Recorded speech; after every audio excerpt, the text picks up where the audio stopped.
Aloha Bronco Nation, welcome to another exciting game preview. This is Boise State number 17 going up against 2 and 3 Hawaii at home for Hawaii. This is a trip to the islands for the Boise State Broncos.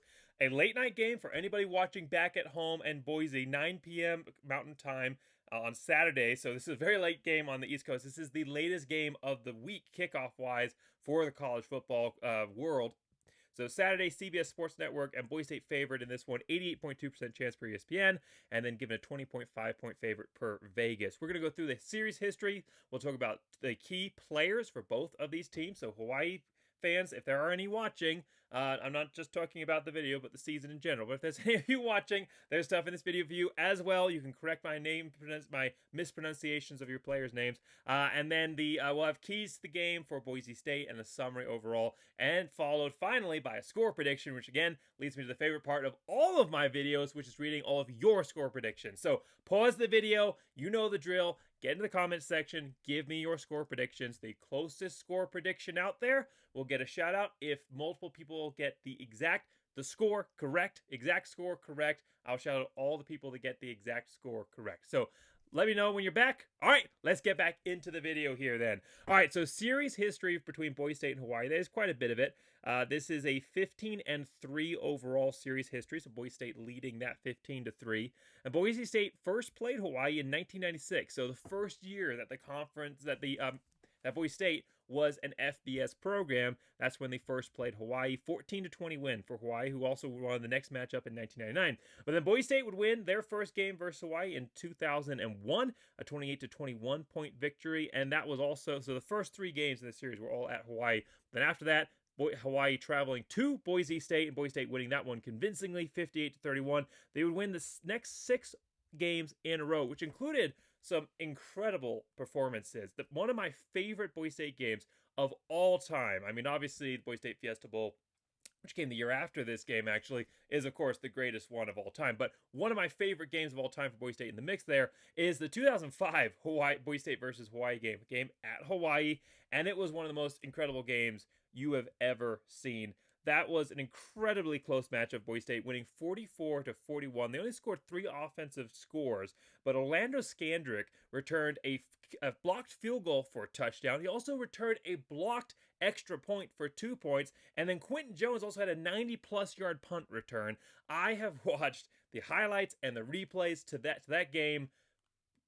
Combine those two together probably 60 plus times. So I've watched the replay all the way through about 5 times, and the highlights all the way through, I mean, more than 50 plus times for sure, because I've watched the season highlights for 2005 multiple times in a row. So that is one of my all-time favorites. And the year afterwards was also an incredible game. Of course, the year Boise State went to the Fiesta Bowl, that was not an easy win. That was one of those games in the row, one of those humps in the row that Boise State had to get over. A 41-34 point win. And guess what? Orlando Scandrick returned another blocked kick, a blocked extra point for 2 points in that game as well.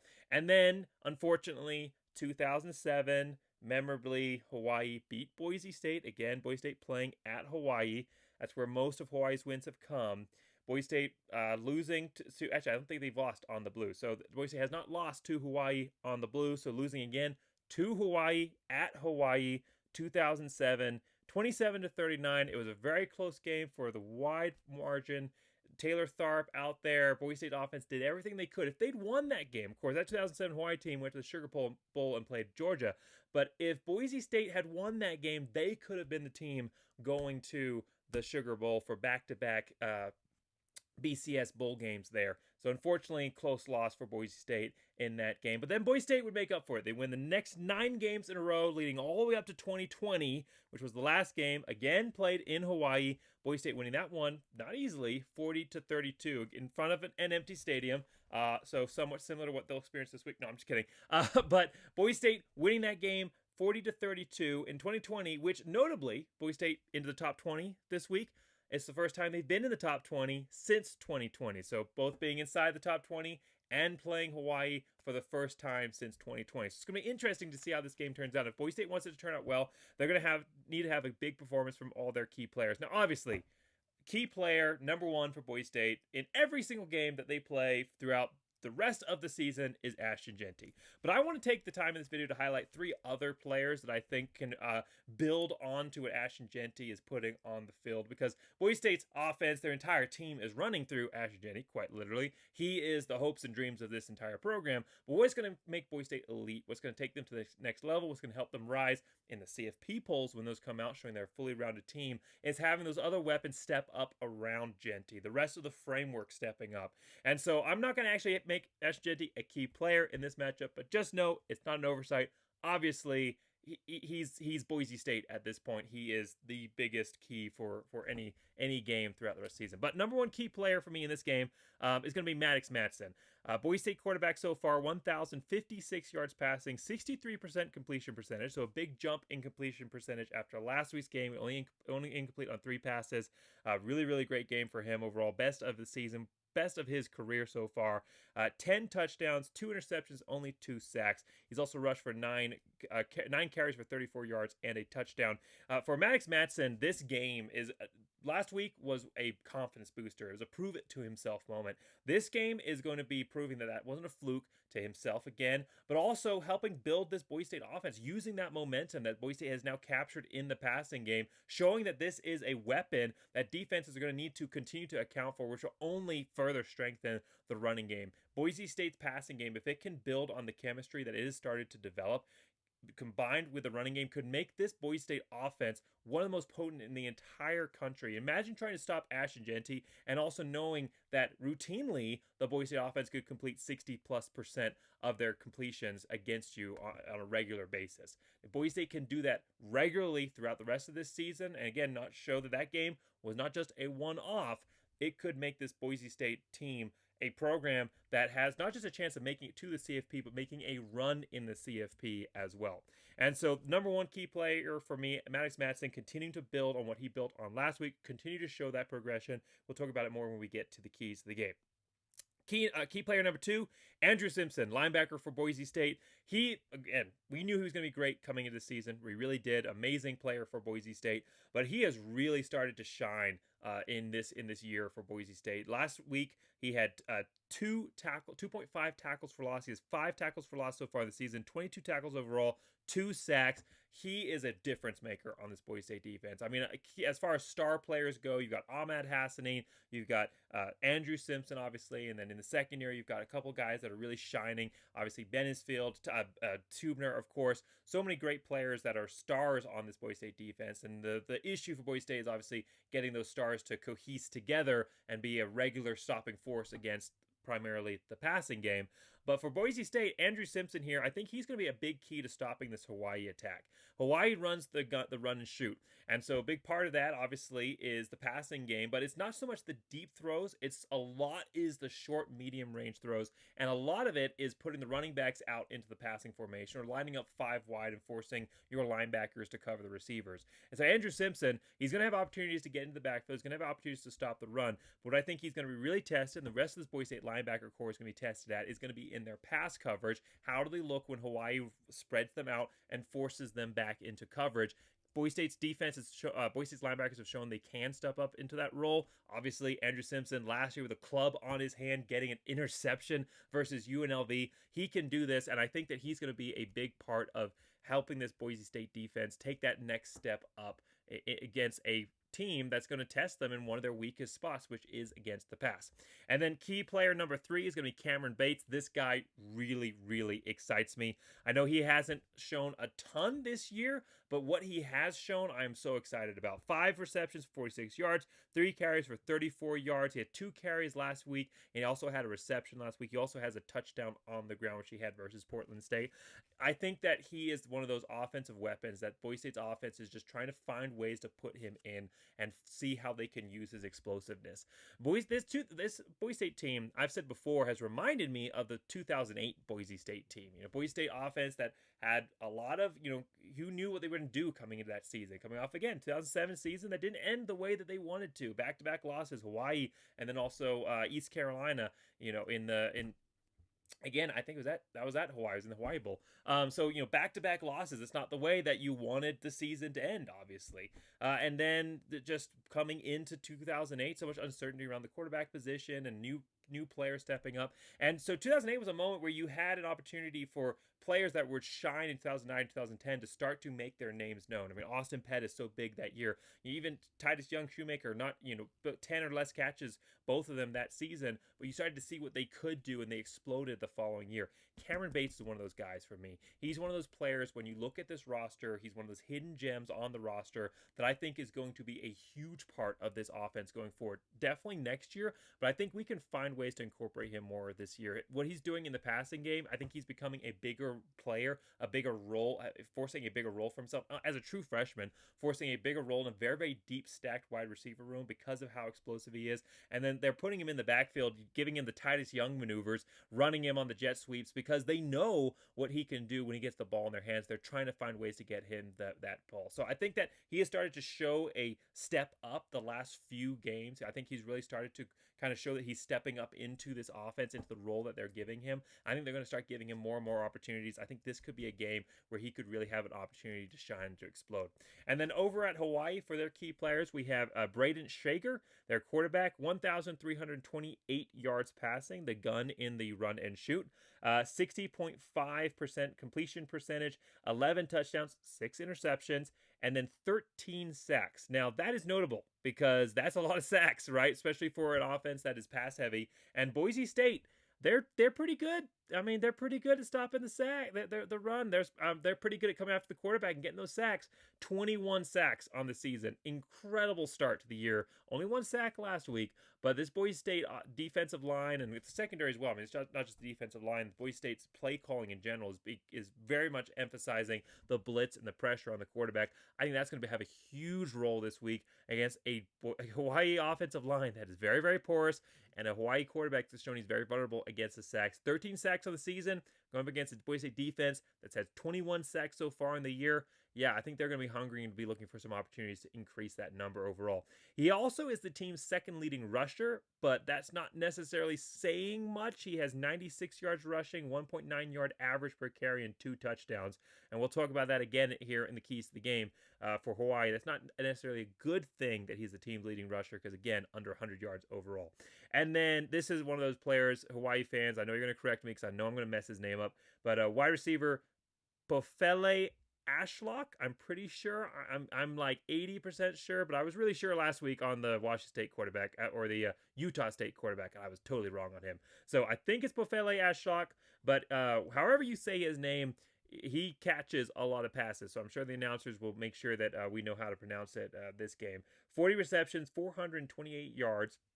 So again, not a huge yardage total. He's averaging 10.7 yards per reception there, but he is a go-to target here. A lot of the passing game for Hawaii does emphasize that short, medium range stuff, and he's that go-to guy. 40 receptions for 420 yards and 4 touchdowns, long of 29. 40 receptions is not the norm on this Hawaii offense. The next leading receiver has 22, and then after that 11, and also 11. So he is the primary target when Hawaii is dropping back to pass. Now, I don't actually have the Hawaii running back as a key player this week because the running game just isn't much of an emphasis here for Hawaii. So we're going to lean on a defensive player for a third key player for Hawaii. That's going to be the defensive lineman Elijah Robinson. 22 tackles, 0.5 sacks, 1 forced fumble. He hasn't had a huge season, but he had a massive game last week. He's second on the team in tackling right now, and he had a massive game last week. 11 tackles versus San Diego State, which included 3 tackles for loss. If Hawaii has any hope at all of stopping Ashton Genty, and I don't think they have much of one, but if they have any hope at all of stopping Ashton Genty, they're going to need Elijah Robinson to build on that momentum from last week and continue to have another huge record-setting performance versus Boise State. So that's a guy you're going to keep an eye out on. Obviously, when you see a player that has kind of that breakout game, that's usually not the last you see of them. They actually, a lot of times the defensive line or the defensive coordinator will maybe even kind of coordinate and arrange the defense to be able to emphasize that player more, kind of stay on that momentum, feed the hot hand.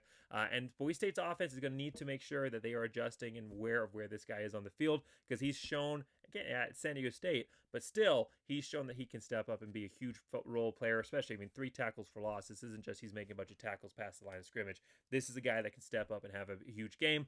versus Boise State offense that's very focused on the run. He's going to need to have a big one for Hawaii if they want to have a chance in this game. Now, talking about keys to the game for Boise State and how they can get the win. Key number one is avoid the trap game. This is a huge trap game. I don't know if people realize that, but this is a big trap game for Boise State. Obviously, coming up after this matchup, UNLV is the next coming up matchup. Probably the biggest game Boise State has left on the season, because that Oregon State matchup, it's going to have a lot of hype around it. It's going to be on a big channel, but Oregon State just looks terrible. I don't think that's going to be a very good game overall. But UNLV does. UNLV is a game that definitely has concerns coming into it, and that's a rematch, the Mountain West Championship game, and obviously all the contention with the Pac-12 Mountain West and everything that's going on there. So UNLV is going to be a game that I know a lot of people have circled. Boise State fans traveling down in droves for that one. That definitely has a chance to overshadow this. And then the week after that, I mean, San Diego State, his team with a lot of history versus Boise State. And then after that, Nevada at home for Boise State on the blue. Jeff Choate bringing the Wolfpack down to the blue. That's going to be a huge game. So Boise State has three big games following this one, and this one kind of takes a little bit of a backseat compared to those. And then on top of that, you got the trip to the Islands, which again, a game that always is exciting, or one players always look forward to, but can also be a bit of a distraction. Then you add in the fact that it's a time zone change, a big time zone change, the long flight out there. Things get crazy in the flight and the trip over, and a lot of times you got delays, and sometimes your stuff doesn't arrive on time like it's supposed to. I know that happened to a couple of the teams. The first Hawaii team that played Hawaii, I think Delaware State had a situation like that happen. So there could be a lot of complications and distractions that happen when you're visiting Hawaii. And then just on top of that, of course, you also have the fact that it's coming off of a big homecoming win on the blue and all the excitement that comes off of that. The same potential letdown that we saw that I said might be a potential factor after Washington State. And so I think Spencer Danielson will do a great job of keeping this team focused. And I don't think they're going to overlook this program at all. However, this is a Hawaii team that does match up well against some of Boise State's weaknesses there in the defense. So they'll have some opportunities. They may stick around longer in this game than expected. And then on top of that, you have all the other factors for this matchup. So Boise State, key number one, avoid the trap game. Make this a destination matchup. This is like a bowl game. Boise State needs to prepare like this is one of the biggest games of the year, whether it is or not, and go into this game ready to put their best foot forward. And then key number two, and you've heard me mention it already a little bit, but it's silence the gun. And the gun there being Braden Shager. This is a run and shoot offense, but it's not really much of a run. It's 468 yards rushing all on the year, the entire year, 468 yards rushing. That's it. They're averaging 93.6 yards average per run. Their leading rusher on the team only has 148 yards rushing.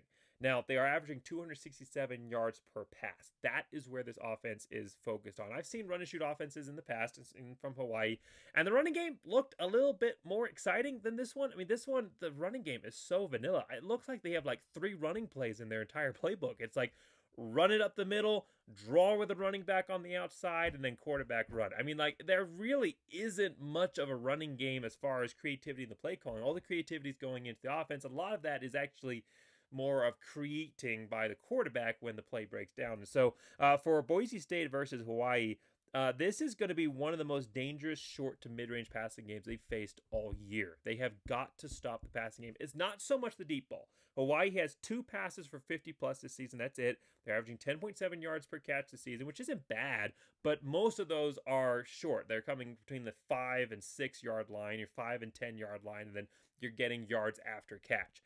And so Boise State, obviously, they're vulnerable there. They're vulnerable in that mid-range zone. I think they did it, like, Utah State was a great example of that. I thought they did a pretty good job overall of stopping the deep pass. Yes, they allowed a couple of deep ones, including one deep touchdown pass through the air. I understand that. But versus Utah State, the primary point of emphasis that Utah State really exposed was that short to mid-range, which is, again, is another reason why I'm emphasizing the linebackers. Andrew Simpson is the stand-up for the linebackers here as the key player, but I'm not just emphasizing him. I'm emphasizing the entire linebackers there and the nickel position. Boise State's short to mid-range is going to be really, really important to stop, and those players are going to have a big role to play as well. Obviously, Boise State will be crowding the line with the safeties coming down, but those players are going to have a huge role to play in helping stop this short and mid-range passing game. Shager, he's got a little bit of a complicated throwing action. It doesn't look super smooth. He does have some problems with the deep ball from time to time. Wide receivers dropping it. Hawaii just doesn't really have elite wide receivers. It is somewhat hard to recruit to Hawaii in general. So I think that Shager would be doing better in maybe some other offensive systems. But, the chemistry there, the accuracy for the deep ball is not necessarily there. He can hit you. You need to be aware of it, but it's not necessarily his primary go-to. But he has a very, very strong, accurate arm for those short bullet passes, those 5 to 30 or so yard range, 5 to 20 yard range passes. He is extremely good with those throws. In Boise State, they were exposed versus Utah State. They need to make sure they find a way to stop him. Obviously, coming down the blitz, that's going to be a huge factor. Offensive line is very poor. It's going to give a lot of opportunities for Boise State to come down and get that blitz and put a lot of pressure on Shager. And he's a quarterback that will make mistakes. He will throw those interceptions. He will throw those inaccurate balls. I think Boise State secondary will have some opportunities to come up with some big turnovers in this one. However, overall, Boise State's coverage has to be really, really tight, and this is a good prove-it game. This is a good opportunity for Boise State secondary that's been getting a lot of spears thrown their way. They need to find a way to step up, and this is an opportunity in a big game. If they can stop that offense, stop that passing game, they will stop this offense because the running game just is non-existent without the passing game here for Hawaii. And then key number 3 is take the passing game to the next level. So you're stopping the passing game for Hawaii, but this is an opportunity for Boise State to take that passing game, their passing game, to the next level. I don't think what we saw versus Utah State was a fluke. If you rewatch that game, Matson looks very, very comfortable back there throwing the ball. A lot of really, really strong, very, very accurate throws. A couple throws that are off, near pick, sure, but a lot of really, really strong, accurate throws. And a big part of that is the weapons that are stepping up around him. Matt Lauder rising into the star role that we knew he could play, and we thought he would play early on the season, but finally stepping into that last few years last few games has been so huge for Boise State. I think adding another weapon that the defense has to account for, that continued chemistry that's being built between Camper and Matson. Penry stepping up in a big way. I mean, Penry's a player that I was really excited for. I mean, when I talked with Coach Sanford about it on my preseason preview for the offense, we were both excited about the role that Penry could play on this offense. I think he's stepping up into that as well. Very, very reliable receiver. Really, really good hands. Very, very good routes. I mean, he's not the most elite, explosive, open field breaking tackles type guy, but he's a very reliable type player out there who can get you the reception when you need it. And then, of course, for Boise State, I mean, Bolt, unlocking him the last couple of games and really focusing on trying to get the ball to him versus Washington State didn't really work out, but versus Utah State, it did. 2 touchdowns. He is really a player that I think, if he can unlock his game, can really open up the deep ball. And that's why I think Boise State can build that next level for the passing game. I think they've started to show they have that chemistry on that short mid-range. Now the next step is to unlock the deep pass. We've seen some deep balls this year. Matson to Camper, obviously, we saw that. We saw a really good, nice deep ball versus Portland State. Beautiful deep ball versus Portland State. We saw a couple of deep balls earlier versus Georgia Southern, but it just hasn't necessarily been part of the repertoire for this Boise State offense. That's the next step up, is getting the deep ball going, unlocking Prince, unlocking Bolt. Prince Strawn, pretty much a non-factor this entire season. Last week he had 4 receptions for 58 yards. So Boise State really finally finding a way to get him attuned in this offense as well. And then, of course, one of the key players this game, Cameron Bates. I think he has more of an opportunity in the mid-short range, but I think he's got legs, he's got speed, he's a guy that you could release outside as well. And so for Boise State, maybe Marshall comes back. We'll have to see how he continues to deal with this injury. But Boise State unlocking that next level threat with the deep pass. Matson has the arm. If the offensive line can give them protection, I think that this is the next step forward for this Boise State offense to really take them to a point where they're not just necessarily even assisting the running game, but becoming a primary factor in the offense themselves. If Boise State can force the safeties back from the line of scrimmage, it's going to open up even more holes for this running game for Boise State. So for my 3 keys to the game, avoid the trap game, silence the gun, and take the passing game to the next level. And then summarizing this overall, this looks on paper like a very, very good Hawaii team. 188.8 yards passing per game allowed defensively, 120.6 yards rushing per game allowed, and only 19.8 yards points per game allowed this season. However, then you have to look at who they've played, because stats mean nothing without context. They played Delaware State, a 1-4 UCLA team, the one win being Hawaii, a Sam Houston program who's in their second year in the FBS in Conference USA, and NIU, and then also just one of the worst San Diego State teams we've seen in a very long time, a 2-3 San Diego State team who beat them. They have 2 wins, and one of those is versus Hawaii. No team this season that Hawaii has played so far this year has more than 1,056 yards passing. So Maddox Matson is actually the strongest quarterback that Hawaii has faced this year. So and again, much maligned by the fan base, but of these teams, he is the strongest quarterback that they have faced this year, statistically. This is a Hawaii team that's only scoring 24.2 points per game. They've given up 13 sacks. They're one-dimensional. And again, their defensive statistics, while they look great on paper, they really haven't faced a real offense. They haven't had to face Nash and Genty. I know that San Diego State thinks they have the best running back in the country, but I think that's been well proven as false. They haven't had to face Nash and Genty, so how are they going to stop that? Their passing defense looks decent, but again, it's against teams that don't have a passing offense, not a strong one. So Max Matson is going to have some opportunities versus this Hawaii secondary. And again, one-dimensional coming up against Shenander and Danielson. They're two heads together. I'm sure they will find, even with Boise State vulnerabilities in the secondary, will find a way to stop this Hawaii offense. And then they're coming up against Boise State offense in general that the passing game is starting to find chemistry finally. The running game is proving unstoppable no matter what. And the defense has something to prove going up against an offense that if there was ever a time to focus on building up your secondary, it's against a team that you don't have to worry about the run. I mean, you can run a coverage defense and you can stop this running game. It's not a threat. It's not a factor. If you can stop the passing game, you don't even have to worry about stopping the run because it will stop itself. Boise State's normal defensive line will stop this running game. And so Boise State, this is the perfect opportunity. Yes, pass-heavy offense, but not a really elite one, and one that you can find a way to really focus on fine-tuning those elements that you were weak against in the passing game and having a chance to step up, build momentum, build something concrete that you can then work off of for the rest of the year. And so score prediction on this one, I think Hawaii will find some opportunities. I really do. I think they'll find some opportunities versus this Boise State defense that I think will give up some passes, maybe a deep throw, maybe a long run, couple of drives. I think that this won't necessarily be a game that Genty is getting out at half, which I know a lot of Boise State fans actually be excited about that. They're whining about him not getting enough yards in the second half. So I think that this might be a game that you don't see him come out until maybe the fourth quarter or like midway through the third. But I do think this is going to be a big win. I think that this is a very bad Hawaii team. I think that they are at 2-3. They're not great.